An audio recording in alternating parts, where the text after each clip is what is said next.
আজকে আমি আপনাদেরকে দেখাবো কিভাবে অফিসের আগে বাইক চালিয়ে মাত্র 3 ঘন্টায় 700 টাকা ইনকাম করতে হয়। আপনাদের অনেকের কাছে এটা অবিশ্বাস্য মনে হতে পারে, কিন্তু এটাই সত্য এবং এটাই বাস্তব। যদি আপনারা দেখতে চান যে এই 700 টাকা আমি কিভাবে ইনকাম করলাম, তাহলে সম্পূর্ণ ভিডিও জুড়ে আমার সঙ্গেই থাকুন। তাহলে চলুন আজকের ভিডিওটা শুরু করা যাক। ঠিক আছে, হ্যাঁ শিওর, ওঠেন। বিসমিল্লাহির রহমানির রহিম। সকাল 6টায় ঘুম থেকে ওঠার কথা ছিল, কিন্তু আজকে ঘুম ভাঙলো একটু দেরিতে। তাড়াহুড়ো করে বের হয়ে পড়লাম, কারণ আজকের প্ল্যানটা একটু অন্যরকম। একটা রাইড শেয়ার করা আর অন্যটা নিজের একটা ব্যক্তিগত কাজ কমপ্লিট করা, মানে আজকের সকালটা পুরোই মাল্টিটাস্কিং মোডে শুরু। বের হতে একটু দেরি হয়ে গেল, কিন্তু আল্লাহর কি রহমত, রাস্তায় নেমেই কন্টাকে একটা রাইড পেয়ে গেলাম। গন্তব্য শ্যামলী। খিলগাঁও থেকে শ্যামলীর দূরত্ব প্রায় 10 কিলোমিটার। এই 10 কিলোমিটার বাইক চালিয়ে আমি পাবো মাত্র 200 টাকা। বাইক চালানো শুধু চলাচল না, এটা জীবিকার অংশ, দায়িত্বের একটা অংশ। আমার চোখ আদো আদো ঘুমে ঝাপসা হলেও মনটা পুরো জেগে আছে। ভাবছি, আরে আমি ঘুমাচ্ছি না, ছুটছি টাকার পেছনে। আসলে এই শহরটা অনেক মানুষ তো এমন, ঘুমের সাথে যুদ্ধ করে ক্লান্তিকে পেছনে ফেলে শুধু টাকার খোঁজেই ছুটে। চারিদিকে অদ্ভুত একটা হাহাকার। কেউ নিজের পরিবারের জন্য, কেউ স্বপ্ন পূরণের জন্য, আর কেউ শুধু বেঁচে থাকার জন্যই ছুটছে। রাস্তায় নেমে দেখি সকাল সকাল শুরু হয়ে গেছে ভয়ানক জ্যামের শহরে আমরা যেন জ্যাম চ্যাম্পিয়ন। এই জ্যাম ঠেলে আমি এগিয়ে যাচ্ছি শ্যামলীর দিকে। শ্যামলী এখনো পৌঁছায়নি। পথে আমি পাঠাও অ্যাপ অন করে দিলাম। অ্যাপ অন করার সাথে সাথে একটা রিকোয়েস্ট চলে আসলো, অবস্থান এখানেই, গন্তব্য বসুন্ধরা রেসিডেন্সিয়াল এরিয়া। ভালোই তো হলো, চলেন আগে এই যাত্রী ভাইকে নামাই, তারপর দ্বিতীয় যাত্রীকে নিচ্ছি। না ভাই, আমি প্রথম ট্রিপ। আপনি? বিসমিল্লাহির রহমানির রহিম।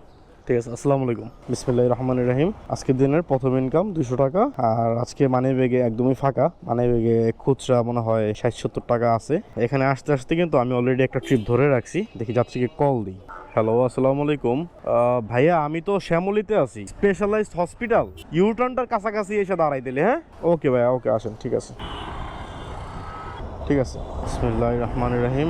এই রাইডের ভাড়া 280 টাকা। রাস্তার দূরত্ব আছে 15 কিলোমিটার। কিন্তু সকাল সকাল এমন একটা ভাড়া পাওয়া সত্যি ভাগ্যের ব্যাপার। এই সময়টায় রোড অনেকটাই ফাঁকা, তাই মোটামুটি ভালোভাবেই যাচ্ছিলাম। কিন্তু হঠাৎ শাহিন কলেজের কাছাকাছি এসে লেগে গেল সেই চেনা শত্রু, জ্যাম। এটা তো জ্যাম না, এটা যেন একটা যুদ্ধের মতন। এই জ্যাম ঠেলে রাইড দেওয়া, বাইক চালানো সত্যি অনেক কষ্টের। অনেকেই ভাবে বাইক রাইড দেওয়া খুব সহজ। কি আর এমন, বাইক চালাচ্ছে, টাকা নিচ্ছে, কিন্তু বাস্তবতা অনেক বেশি কঠিন ভাই। জ্যামের সাথে যুদ্ধ করে, রোদ বৃষ্টি সহ করে রাস্তায় ঘন্টার পর ঘন্টা বাইক চালিয়ে যেতে হয়। শরীর ক্লান্ত হয়ে যায়, মনটা হাল ছেড়ে দিতে চায়, তবুও উপায় না পেয়ে বাইক চালিয়ে ইনকাম করাই লাগবে। শাহিন কলেজ পার হয়ে বনানের দিকে যাচ্ছি, তখন আমি লক্ষ্য করলাম আমার যাত্রীটা একটু ঝুঁকে পড়েছে আমার দিকে। মনে হলো ঘুমিয়ে পড়েছে। আর আমি ভাবছি, আরে ভাই, আপনি তো ঘুমাচ্ছেন, আর আমি সেই সকাল 6টা থেকে ঘুম ভেঙে রাইড শেয়ারে বের হয়ে পড়েছি। আমি তো ঘুমাতে পারি না। এই শহরে সবাই হয়তো ক্লান্ত, কিন্তু কেউ ঘুমায়, আর কেউ সেই ঘুমন্ত মানুষকে পৌঁছে দেয় তার গন্তব্যে। আরেক দল মানুষ আছে যারা শুধুই ক্লান্ত না, এই ক্লান্তির সুযোগ নিয়ে অসৎ পথে চলে যায়। কিন্তু আমি বা আমরা যারা রাইড শেয়ার করি, আমরা ক্লান্ত হয়েও সৎ পথে থাকার চেষ্টা করি। আমরা যেন মাথা উঁচু করে ডাল ভাত খেয়ে বেঁচে থাকতে পারি। ঠিক আছে ভাই, থ্যাংক ইউ। আসসালামু আলাইকুম। আলহামদুলিল্লাহ, 250 টাকা ভাড়া পেয়েছি। দ্বিতীয় ট্রিপে যাত্রীকে নামিয়ে দিলাম এনএসিওর সামনে।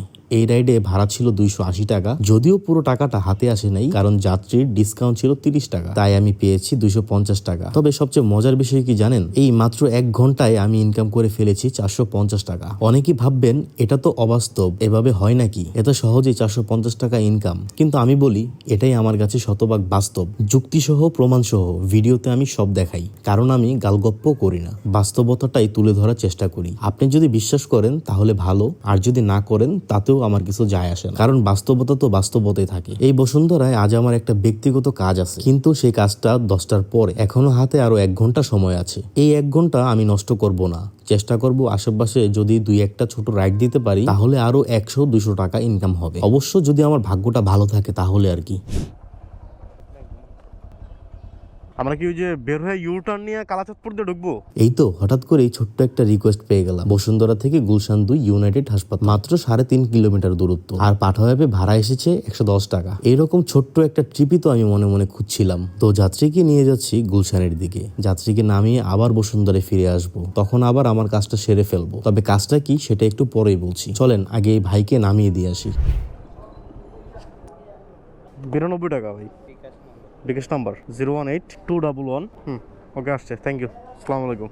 যাত্রীকে নামিয়ে দিলাম, ভাড়া পেলাম 92 টাকা, তাও আবার বিকাশে। আর বাকি টাকাটা যাত্রীর ডিসকাউন্ট। তবে এই ডিসকাউন্টের টাকাটা আমাকে কোম্পানি দিয়ে দেবে অথবা কমিশনের টাকা থেকে কেটে রাখবে। যাক ভাই, বাদ দেন এসব কথা, চলুন এখন নিজের কাজে যাই। বসুন্ধরার কাজটা সেরে আসি। হঠাৎ করেই ঝুম বৃষ্টি শুরু হয়ে গেল। কোথায় দাঁড়াবো বুঝে উঠতে পারছিলাম না। এক পর্যায়ে একটা হোটেল চোখে পড়লো। সকাল তো হয়ে গেছে অনেক আগেই, তাই ভাবলাম বাইরে দাঁড়িয়ে ভিজে সময় নষ্ট করার চেয়ে একটু বসে নাস্তা করাই ভালো। 1 কাপ গরম চা, সঙ্গে পরোটা আর ডিম। ক্লান্ত শরীরটাকে একটু শান্তি দেব। বৃষ্টি অনেকটাই কমে গিয়েছে। এখন আমি রওনা দিচ্ছি আমার সেই পার্সোনাল কাজটার দিকে। আজকে আমার যেতে হবে গ্রামীণ ফোনের হেড অফিসে। একটা অফিসিয়াল কাগজ জমা দিতে হবে ওখানে। এই কাজটা আমার অফিসের অন্য আরেকজন করত, কিন্তু সে এখন ছুটিতে, তাই অফিস থেকে এই কাজটা আমি নিজেই চেয়ে নিয়েছি। কারণ এই কাজের উসিলাতে আজ ভোরবেলায় রাইড শেয়ার করতে বের হয়ে পড়েছি এবং আজকে এক্সট্রা কিছু টাইম পাবো। সেই সময়টা রাইড শেয়ারে কাজে লাগাতে পারবো। গ্রামীণ ফোনের হেড অফিসে ঢুকেই প্রথমে চোখে পড়লো জায়গাটা আসলে অনেক সুন্দর। পরিবেশটা এতটাই পরিপাটি, গুছানো, শান্ত, মনটাই ভালো হয়ে গেল। কাজটা শেষ করে বের হয়ে যাচ্ছি আর ভাবছি এখন আরো একটা ট্রিপ পেয়ে গেলেই তো অনেক ভালো হতো। এই যাত্রাটাই হয়তো আজকের দিনের সবচেয়ে কঠিন রাইড হয়ে গেল। গন্তব্য গুলশান নিকেতন, দূরত্ব 10 কিলোমিটার। ভাড়া এসেছে মাত্র 150 টাকা। ভাড়াটা আপনাদের কাছে কম মনে হতে পারে। হ্যাঁ, সত্যি ভাড়াটা অনেক কম। তবে এই রাইডটা শেষ হলেই আমি সরাসরি অফিসে ঢুকে যেতে পারবো। কিন্তু বসুন্ধরায় এমন জ্যাম লেগেছে, মাত্র 1 কিলোমিটারের দূরে যাত্রী ছিল। আমার পৌঁছাতে সময় লেগে গেছে 15 মিনিট। এই 15 মিনিটে আমার ভেতরটা একটু একটু করে ক্লান্ত হচ্ছিল। বৃষ্টিতে ভিজে একাকার হয়ে গিয়েছি, কিন্তু সবকিছুর সঙ্গে লড়াই করে রওনা দিয়ে দিলাম নিকেতনের পথে। আমরা যারা রাইড শেয়ার করি তারা শুধু গন্তব্যে পৌঁছাই না, আমরা একটা পরিবার চালাই, একটা দায়িত্ব পালন করি, একটা স্বপ্ন টিকিয়ে রাখি। এই রাইডগুলো আমাদের কাছে শুধু টাকা নয়, এগুলো আমাদের জীবনের প্রতিটি অধ্যায়, প্রতিটি লড়াই। আজকের দিনটা মোটামুটি অর্ধেক শেষ। শরীরটা ক্লান্ত, কিন্তু মনটা অনেক শান্ত, কারণ দায়িত্ব পালন করেছি। সময় মতো অফিসেও ঢুকবো। এটাই তো আমার জীবন, চলতে হবে, থামা যাবে না। এই খুচরা আছে? খুচরা দিলে ভালোই তো আর কি। বিকাশে দিতে পারেন। আচ্ছা, আমি দেখি খুচরা আছে কিনা আমার কাছে। হ্যাঁ, থ্যাংক ইউ ভাই। আসসালামু আলাইকুম। শেষ যাত্রীটাকে নামিয়ে দিলাম তার গন্তব্যে আর ভাড়া পেলাম 150 টাকা। আজকের দিনের সবচেয়ে যুদ্ধের রাইড ছিল এইটা। তবুও আমার ভীষণ আনন্দ লাগছে, কারণ এই রাইড দিয়ে আমি শেষ করলাম আজকের রাইড শেয়ার। চলুন এখন একটু হিসাব করে দেখি আজকের ইনকাম কেমন হলো। আজ মোট 4টা রাইড দিয়েছি। প্রথম রাইডে পেয়েছি 200 টাকা, দ্বিতীয় রাইডে 250 টাকা, তৃতীয় রাইডে পেলাম 92 টাকা এবং শেষ রাইডে পেলাম 150 টাকা। সব মিলিয়ে মোট ইনকাম দাঁড়ালো প্রায় 692 টাকা। 700 টাকা ধরা যায়। আর সময় লাগলো মাত্র 3 ঘন্টা। সকাল 7টা থেকে 9টা আর 11টা থেকে 12টা। আজকে আমি 4টা রাইড দিলাম আর মোট বাইক চালিয়েছি 40 কিলোমিটার আর ইনকাম করলাম 700 টাকা। টাকার অঙ্কটা বড় না, কিন্তু এর পেছনে আছে অনেক পরিশ্রম, অনেক কষ্ট। দিনের শুরুটা ছিল আগুনের মতো, রোদের তাপ, মাথায় ঘাম, শরীর জ্বলছিল। কিন্তু রাস্তায় তো নামতেই হবে, কারণ কষ্ট না করলে তো ইনকাম আসবে না। এই শহরে ছেলে মানুষের দাম শুধু তখন যখন সে কষ্ট করে। আর যখন শেষ রাইডটা দিব ঠিক তখন হঠাৎ বৃষ্টি। এতক্ষণ গরমে ভিজেছিলাম ঘামে, শেষে ভিজলাম বৃষ্টিতে, তাও থামিনি, কারণ আমি জানি এটাই আমার দায়িত্ব, এটাই আমার লড়াই। আজকে আমি দেখিয়ে দিলাম কিভাবে আমি অফিসে যাওয়ার আগে 3 ঘন্টায় 700 টাকা আয় করলাম।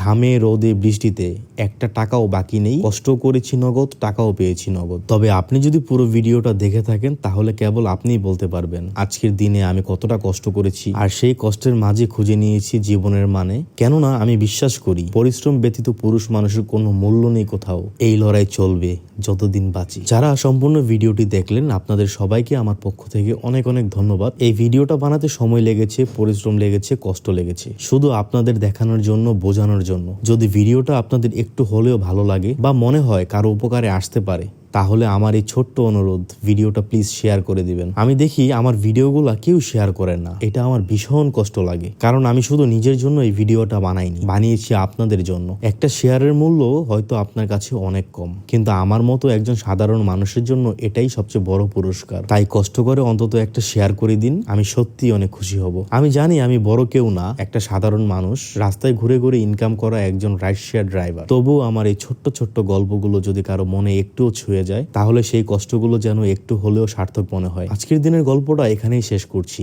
আল্লাহ সবাইকে ভালো রাখুক, আর আপনাদের দোয়ায় আমি যেন এই পথ চলায় শক্ত থাকতে পারি। যারা আমার সঙ্গে আছেন, পাশে আছেন, আপনাদেরকে অন্তর থেকে সালাম আর ভালোবাসা। দেখা হবে আবার নতুন কোনো রাইডে, নতুন কোনো গল্পে, ইনশাআল্লাহ।